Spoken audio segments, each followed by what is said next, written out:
Trabajé en la oficina de correos hace 2 semanas. No es un eufemismo, y no está hecho para sonar misterioso. He estado ahí desde que tenía 21 años, clasificando, escaneando, moviendo cosas de un lugar a otro para que otras personas puedan olvidarse de ellas. Es un trabajo estable. Un trabajo tranquilo. El tipo de trabajo donde se supone que no pasa nada interesante. Cada año, a mediados de noviembre, me asignan un puesto temporal.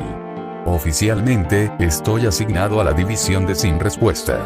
Extraoficialmente, soy la persona que clasifica las cartas dirigidas a Santa Claus que nunca recibirán respuesta. La mayoría de la gente no se da cuenta de cuántas llegan. Los niños todavía escriben cartas físicas. Los padres todavía lo fomentan. Las escuelas todavía lo convierten en una actividad. Para cuando esos sobres nos llegan, ya son callejones sin salida, direcciones que no existen, nombres que no son reales, etiquetas de remitente escritas con una letra de lápiz tosca. La maquinaria las marca automáticamente. Se sacan antes de la clasificación y se dejan en nuestro departamento. No les respondemos. No las enviamos a organizaciones benéficas. No las leemos completas. Esa última parte es la regla. Ha sido una regla desde finales de los 90, según mi supervisor. Mucho antes de que yo empezara, mucho antes que ella. La explicación que dan durante la capacitación es simple y ensayada. Los niños a veces escriben sobre asuntos personales en sus cartas. Problemas familiares. Situaciones en casa. No es nuestro lugar leer información privada que no estaba destinada a nosotros. Así que las hojeamos. Confirmamos que están dirigidas a Santa, las sellamos como sin respuesta, las registramos y las archivamos. Se te permite leer la primera línea, tal vez 2. No se te permite terminarla. Nunca. La gente bromea al respecto el primer año. Piensan que es superstición o algún viejo remanente de recursos humanos que nadie se molestó en quitar. Siempre hay alguien que pregunta qué pasa si terminas una. La supervisora nunca responde directamente. Solo dice que resulta en el despido inmediato. Creí que eso era todo lo que significaba durante mucho tiempo. Dejé de encontrar la regla graciosa hace 3 navidades. Fue entonces cuando supe lo que pasa después del despido. Es un secreto muy bien guardado entre las personas que se ven involucradas, y solo te lo cuentan después de que todos piensan que no le dirás nada a nadie. No te escoltan con seguridad. No hacen un escándalo. Simplemente te dicen que recojas tus cosas y salgas del edificio. Tus credenciales se desactivan en algún momento más tarde ese día. Tu acceso a los sistemas internos desaparece. Para todos los demás, parece que renunciaste o te despidieron por algo mundano. Lo que pasa después no está en ningún manual. Empieza de la misma manera cada vez. En 1 o 2 días, la persona menciona que se siente observada. Tal vez se rían al principio y lo achaquen al estrés. Luego describen algo más alto de lo que debería ser, parado demasiado lejos para tener sentido. Una forma. Una silueta que no se mueve cuando ellos se mueven. Para el 4º o 5º día, dejan de reírse. Todos lo describen de la misma manera. Una figura negra, de al menos 12 pies de altura, con proporciones incorrectas, con las manos estiradas hasta las espinillas, de pie como si estuviera fingiendo ser humano. Lleva un gorro de Santa. Uno de verdad, rojo, con ribetes blancos, de fieltro barato. El gorro nunca cambia. Nunca se cae. Nunca reacciona al clima. No los persigue. No habla. Cada día, está un poco más cerca.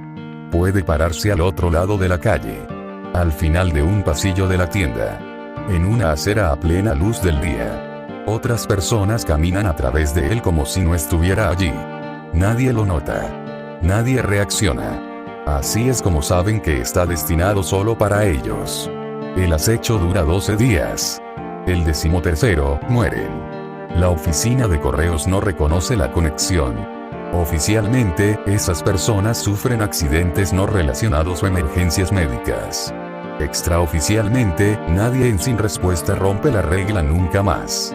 Excepto yo. Porque algunas de las cartas no son normales. De vez en cuando, raro, pero lo suficientemente seguido como para que lo temamos, encuentras un sobre arrugado sellado con cera roja en lugar de pegamento. Sin franqueo. Sin dirección de remitente.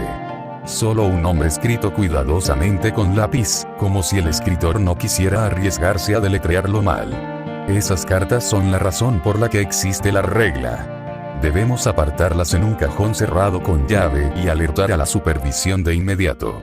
Sin registro, sin escaneo. Se las llevan al final del mes. Todas y cada una de ellas están dirigidas a Santa.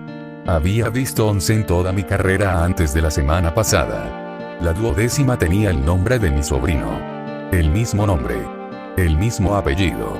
Incluso la forma en que el lápiz se curvaba en la primera letra parecía mal de una manera familiar. Mi hermano tiene un hijo de 7 años. Él escribe su nombre de la misma manera en las tarjetas de cumpleaños, demasiado grande al principio, arrastrando letras más pequeñas como si se cansara a la mitad. No la abrí de inmediato. Me quedé allí parado durante mucho tiempo, mirando el sello, diciéndome que las coincidencias ocurren y que los niños comparten nombres. Me dije que la cera roja no significaba nada. Que muchos niños tienen tíos que trabajan en la oficina de correos. Usé un día de enfermedad y me fui de inmediato y conduje directamente a la casa de mi hermano. Se rió cuando le conté lo del sobre. Me dijo que estaba pensando demasiado. Dijo que su hijo probablemente encontró su sello de cera que usaba para el trabajo y quería ser elegante. Cuando le pregunté si su hijo había escrito una carta a Santa recientemente, su sonrisa se desvaneció un poco. Dijo que sí, pero que no vio nada alarmante. Solo las cosas habituales. Juguetes. Dulces. Videojuegos. Me preguntó por qué me importaba tanto. No tenía una respuesta que no sonara como una locura. Esa noche, soñé con el cajón del trabajo. Estaba abierto, y la carta se había ido. A la mañana siguiente, rompí la regla. Me dije que solo leería lo suficiente para confirmar que realmente no era suya. Me dije que me detendría si se volvía personal. Me dije que no la terminaría. Estaba equivocado. La carta estaba escrita con lápiz, ordenada pero deliberada. Sin errores de ortografía. Sin frases infantiles. Le daba las gracias a Santa. Le daba las gracias por el último regalo. No por juguetes o juegos, sino por un trozo de caramelo que había hecho que mamá dejara de llorar. Decía que Santa tenía razón, que hacer lo malo funcionaba y que nadie lo sabía. Prometía que esta vez sería aún mejor. Que robar no sería suficiente, y que lastimar a los animales se sentía demasiado pequeño ahora que entendía lo que Santa realmente quería. Enumeraba los pecados como tareas. Terminaba preguntando qué quería Santa a continuación, porque se acercaba la Navidad y quería ser un buen chico. No recuerdo haber dejado la carta. Solo recuerdo a mi supervisora parada detrás de mí, diciéndome que le entregara mi placa. No discutió. No gritó. Parecía cansada, como si hubiera visto esta misma situación antes y la odiara cada vez. Me dijo que me despedían por violar la política de confidencialidad y que necesitaba salir del edificio de inmediato. No me advirtió sobre nada más. No me fui del trabajo de inmediato. Me senté en mi coche en el estacionamiento durante casi una hora con la carta en mi regazo. Seguí esperando que alguien tocara la ventana y me dijera que esto ya había durado bastante, que el punto que estaban tratando de hacer había llegado y que podía volver a entrar. Nadie lo hizo. La gente salió a la hora de salida a medida que pasaba el tiempo, caminó junto a mi coche sin mirar 2 veces. Conduje a la casa de mi hermano porque no había ningún otro lugar al que tuviera sentido ir. Abrió la puerta con su hijo todavía despierto detrás de él, voces de dibujos animados resonando por el pasillo. La normalidad de eso hizo que lo que estaba sosteniendo se sintiera obsceno, como si hubiera traído a algo enfermo a una habitación limpia. Le pregunté si podíamos hablar en privado. Dudó, luego salió conmigo, cerrando la puerta detrás de él. ¿Por qué estás sosteniendo la carta de Lucas? Estábamos parados en el porche. La luz sobre nosotros parpadeaba cada pocos segundos. No me había dado cuenta de que lo hacía antes. Llegó a mi trabajo, dije. Necesito que la leas. ¿Abriste el correo de mi hijo? Sí, pero lo entenderás cuando la abras. Eso lo empeoró, de alguna manera. Tomó el sobre de mi mano y lo volteó, frunciendo el ceño ante el sello de cera. ¿Qué es esto? ¿Alguna clase de broma? ¿En serio, Leila? Rompió el sello con el pulgar y comenzó a escanear la página. Observé cómo sus ojos se movían, línea por línea. Cuando se detuvo, se quedó mirando el papel como si hubiera perdido el hilo. Esto no es gracioso, dijo. Lo sé. Dobló la carta una vez. ¿Escribiste esta mierda? No. ¿Lo obligaste a hacer esto? No. ¿Realmente esperas que crea que esto vino de un verdadero? Se detuvo, se rió una vez, agudo y sin humor. No puedes estar hablando en serio, Matt. Me despidieron hoy, no arriesgaría mi trabajo por algo así. Eso no ayuda. Intenté no leerla. Se suponía que no debía hacerlo. Pero cuando vi su nombre, ¿estás hablando de reglas otra vez?, dijo. Esa estúpida regla de Santa de la que siempre hablas en esta época del año. No es estúpida, dije. Es algo por una razón. Así que ahora mi hijo es la razón. Su voz era más alta ahora. Detrás de él, el televisor se reía a la perfección. ¿Crees que mi propio hijo está jodidamente lastimando a la gente? No, dije rápidamente. Creo que algo le está pidiendo que lo haga. Me miró fijamente, esperando una sonrisa que no llegó. Eres un puto enfermo, tío, dijo finalmente después de mirarme con odio. Le ha estado pasando a otras personas. Compañeros de trabajo. Una vez que terminas una de estas cartas que tomé, ya basta, no puedes venir a mi casa y decir tonterías como esta. Solo escúchame, solo por una vez, puedes. Necesitas ayuda, Matt. En serio. Estás jodidamente loco. Hay una cosa, mi voz bajó sin que yo quisiera. Empieza a observarte. Alto. Lleva un gorro de Santa. 12 días y luego, fuera, no hables de mi hijo así. No me hables a menos que te pongas las pilas. No estoy hablando de él, dije. Estoy hablando de lo que viene. Abrió la puerta detrás de él. Fuera de mi casa. Y no vuelvas hasta que puedas admitir que te lo inventaste. Pero Navidad, no, dijo. No traigas esa mierda a mi casa. Me eché hacia atrás en el porche. No dudó antes de cerrar la puerta. La cerradura hizo clic. Detrás de la puerta, mi sobrino se reía de algo en la televisión. En el silencio que siguió, la luz parpadeante del porche finalmente se apagó. Al final de la calle, algo alto permanecía perfectamente quieto, esperando. Me fui de la casa de mi hermano, sin apartar la vista de él. Cuando llegué a casa, estaba al otro lado de la calle de mi apartamento, parcialmente oculto por una farola que solo le llegaba al muslo. El gorro de Santa estaba perfectamente colocado en su cabeza, rojo brillante contra un cuerpo que tragaba la luz en lugar de reflejarla. No lo vi moverse. Observé desde la ventana de mi sala de estar hasta que me empezaron a doler los ojos, hasta que mi reflejo se superpuso al cristal oscuro y me hizo dudar de que la forma siquiera existiera. Cuando aparté la mirada y volví a mirar, todavía estaba al final de la calle, de pie justo después de la señal de stop. Los coches pasaban sin reducir la velocidad.